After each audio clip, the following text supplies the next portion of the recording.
Well, welcome again. This is the Doctor of Digital, the Doctor of Digital podcast. The purpose of the show is to transform your business and life with education and inspiration. I introduce busy business leaders to trends in business, technology, and marketing to highlight people you should know.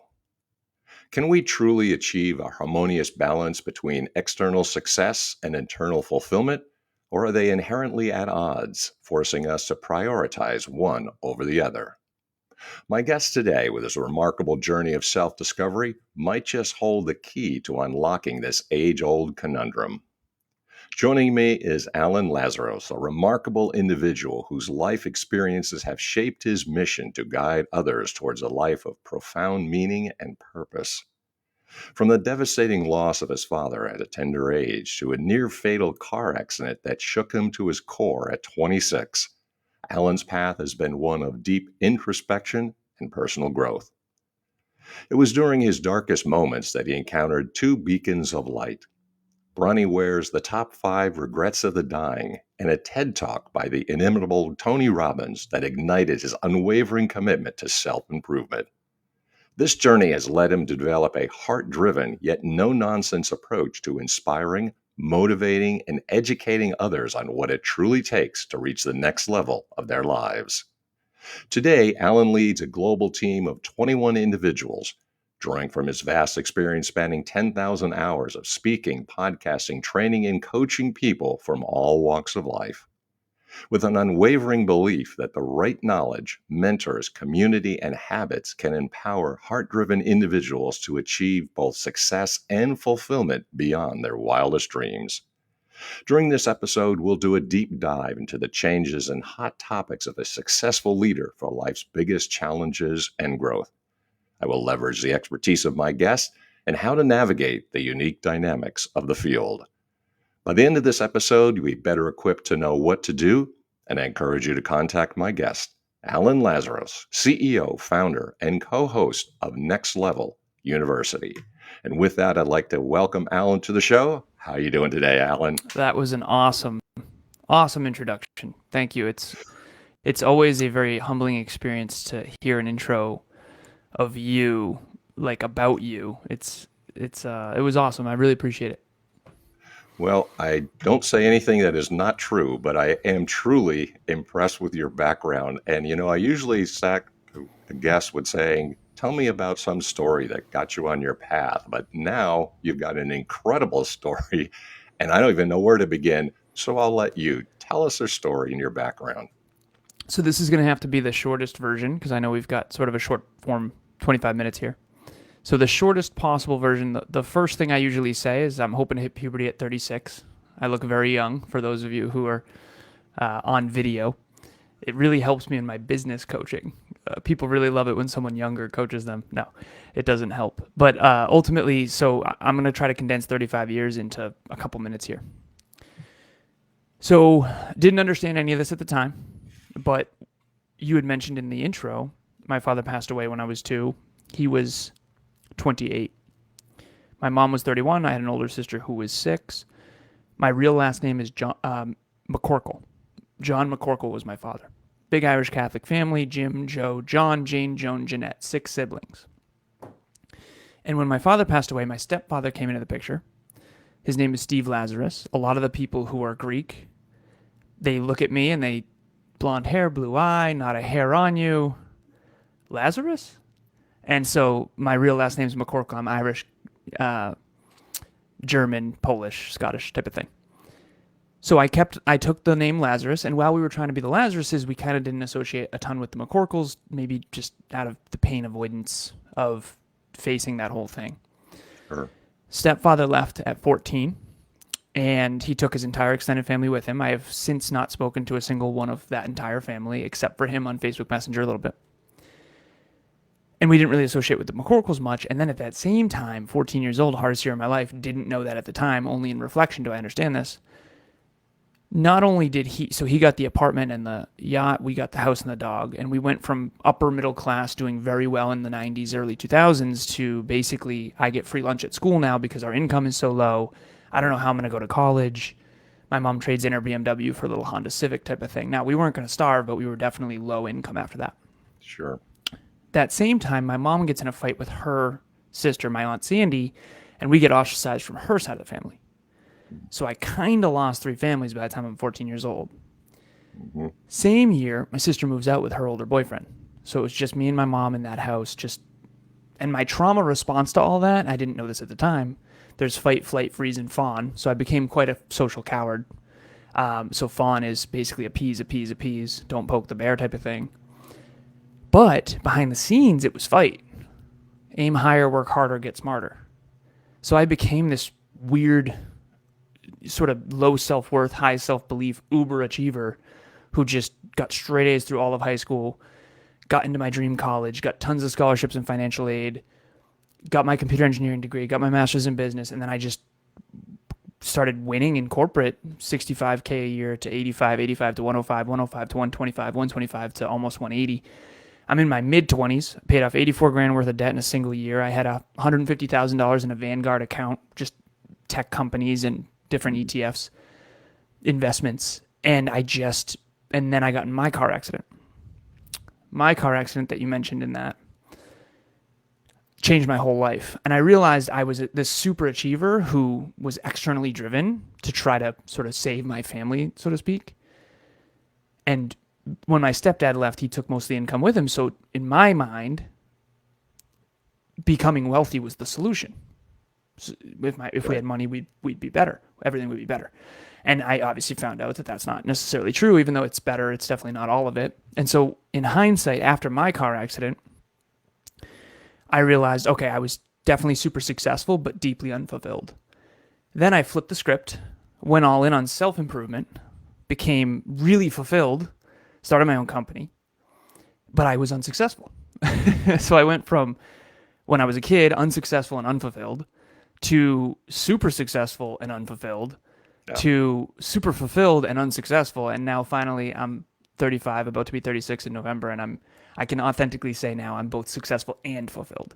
And I think that's where all of us really want to get. And honestly, I think one without the other is actually pretty easy. I think doing them simultaneously is very difficult.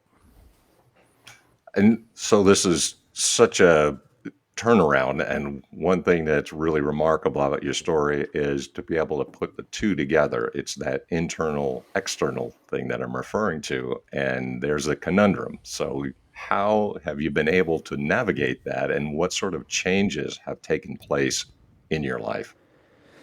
So I used to be very achievement oriented, and it was all about goals and it was about results. And then the process was whatever it took to be creative toward that goal, within reason, obviously. What I flipped the script on after 26 is, to your point, I went internal. So I was always external. So I call it STEMBIF: science, technology, engineering, mathematics, business, and finance. So I was the kid who could party at night and still get straight A's on the calc exams, even though I didn't go to class. I think a lot of that was giftedness, and I'm scared to say that because I think when people say that they're gifted, they get, usually people think they're arrogant. I think I had certain gifting externally. I feel like success and external goal orientation actually comes fairly naturally. The internal stuff never came naturally to me. So I kind of have these two buckets. One is professional development. The other one is personal development. So professional development is resume, cover letter, LinkedIn, competence, go do the thing, go reverse engineer the finish line, make sure you get the grades. That to me always came fairly easy. The personal development side, the inner work, the self-improvement, the self-reflection, the relationships, the emotional intelligence, that stuff was what I needed to work on. And so I think we're all sort of righty or lefty. I was righty, and I needed to work on my left. And so I think if you want a successful and fulfilling life, right, you need to learn how to be ambidextrous, particularly in the 21st century, especially when it comes to leadership. You had mentioned my team, and now we have 22 people, all different cultures, all different backgrounds, all different countries. And if I wasn't emotionally intelligent as well as intellectually intelligent, sort of IQ, EQ type of thing, it would be, honestly, it would be impossible to do really what I'm doing. And I think a lot of computer engineers tend to be more one than the other. Yeah. Would you say that now trying to have this balance between the two, and could you identify like what would be some growth areas that you would say for an individual who's interested? Do they go for the external, the internal? Do they balance it? How do you approach those growth areas? So if what you wanted was what you needed, you'd already have it. So usually I have you go to the opposite. If basketball's a good metaphor for this. I was righty and I was really good with my right, and you have to kind of tie your right hand behind your back and practice with your left if you want to be really good. Mm-hmm. And so for everyone out there, you kind of have to understand, are you better at relationships? And just ask yourself this simple question, self-awareness of, do I feel like I can achieve pretty much whatever I want within reason externally if you give me enough time? And if your answer is yes to that, you believe in yourself a lot, and you probably don't get along with people easily. And if you do get along with people easily, you're most likely being a chameleon. You're not really being your true self. That was me. So I used to drink a lot, and I used to try to fit in because I didn't fit in. And I think a lot of engineers think very differently. So a lot of them have very low self-worth, but they have high self-belief. And so self-belief is I can achieve it. Self-worth is I deserve it. Self-worth is more about love and self-love and valuing yourself. Self-belief is I can just do the stuff. I can achieve. And so, unfortunately, a lot of achievers actually do have low self-worth because they're in the minority. So if you look at the stats, I looked this up at the beginning of January. In research for a meetup we do them every month. And only 4% of people, according to this study, only 4% of people ever have written goals that they achieve. And so that means, what does that tell me? Underneath that, what it tells me is most people don't believe in themselves.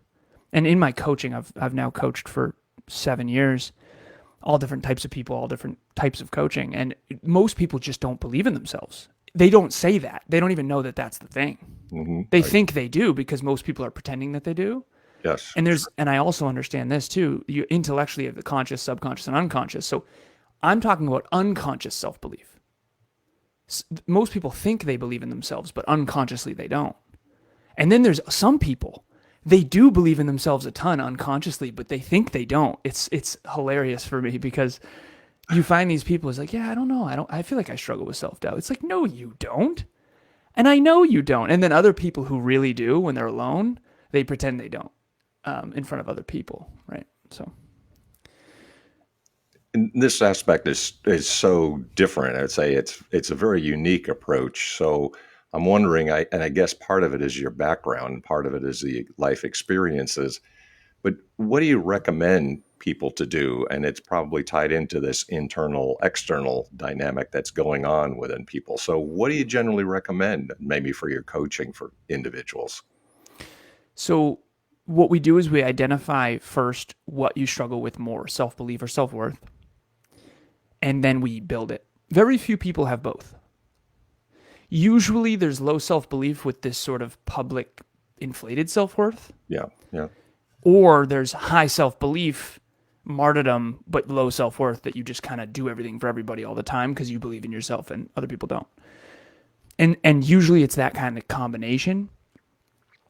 So what we do is we identify which one you struggle with most, and then we work on building it.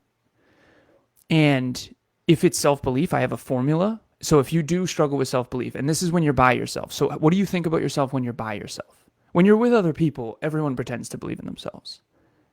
Okay? When you're alone by yourself, do you struggle with self-doubt?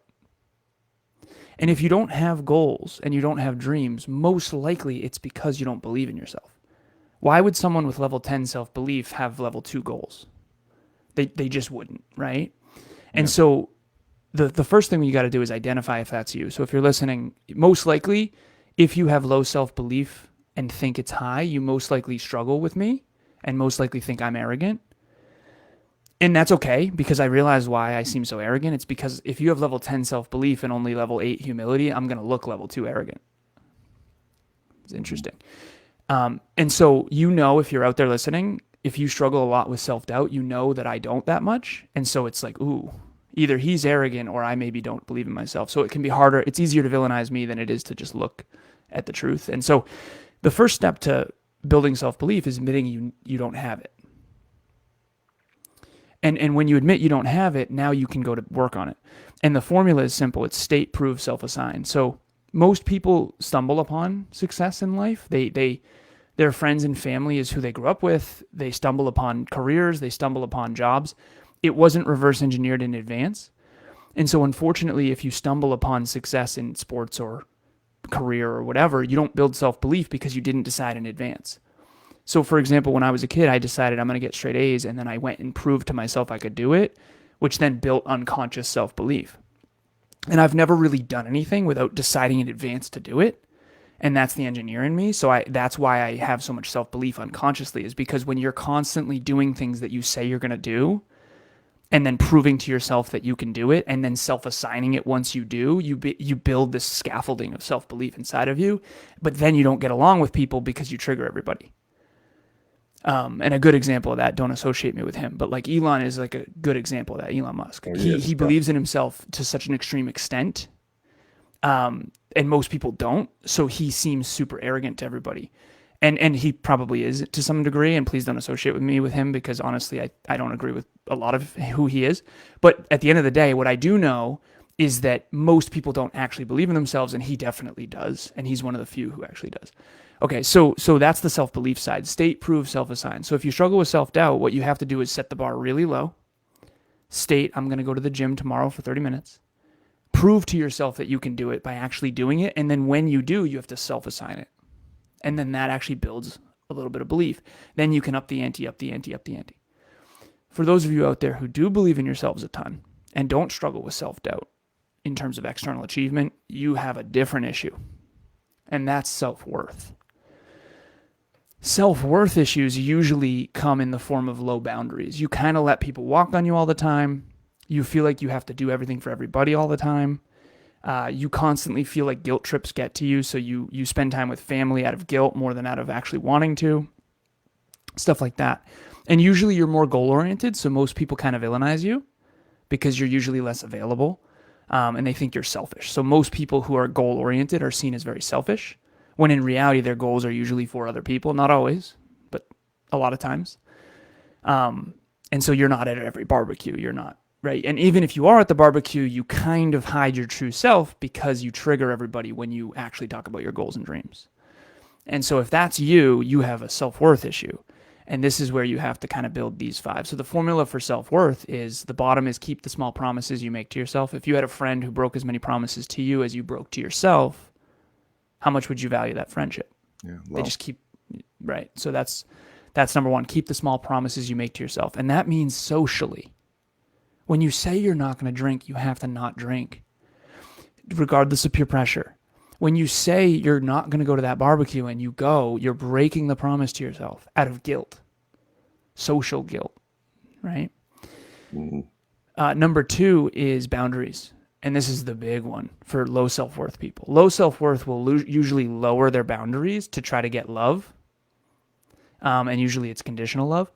And so they don't hold in strong boundaries typically. Typically they allow people in too close, and then they get attacked and or hurt. Obviously, I'm in this category. Okay, so you have to learn to have social courage. So if you struggle with self-doubt, you need to build self-belief. If you struggle with self-worth, you desperately need social courage. Social courage is, I don't really want to come to the wedding, and I'm going to actually be honest with you about that. And then you're going to attack me because it makes you feel insignificant. But I'm going to have the courage to actually say my truth, which is I have other things to focus on and I have goals. And you can see how defensive I'm getting even now, right? Okay. Yep. So number 2 is boundaries. Good luck with that, by the way. Awful. All right. Number three is courage. I just talked about it. Social courage. There's competence courage and social courage. Competence courage is I'm going to show up to the interview. Social courage is I'm going to say something that's really scary to say, even though I might be villainized. So when I say out loud that I don't struggle with self-doubt, that's something I can get very villainized for. Because 97% of people do. And they think I'm full of it. Yeah. That's how I stay true to who I am. And unfortunately, you have to deal with people disliking you and villainizing you. Okay, so that's social courage. That's number 3. Okay, so far, keep the small promises you make to yourself. Set and honor clear boundaries. Social courage. 2 more. The 4th one's awesome. Invest in yourself. Invest in your education. Invest in clothing that you actually like. Invest in good tech.